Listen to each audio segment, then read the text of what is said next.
በርሶ ሳይንሳዊ አቀራረብ፣ በእውቀት፣ በፈጠራ የአገር ግንባታን በተቀናጀ እይታ የሚመራ አመራር በመላ ሀገሪቱ እየተገበረ ያለው የኮሪዶር ፕሮግራም በከተሞች ልማት ታሪክ ውስጥ ለውጥ ፈጣሪ አዲስ የኢትዮጵያዊ ፍልስፍና እይታና እርምጃ መሆኑን ብዙዎች ይመሰክራሉ።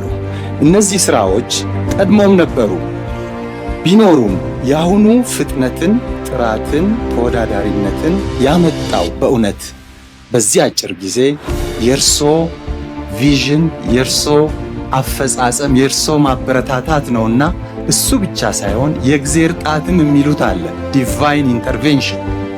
ይሄ በታሪክ ታይቶ አይታወቅም። within 3-4 years እንዲህ አይነት ለውጦች መምጣታቸው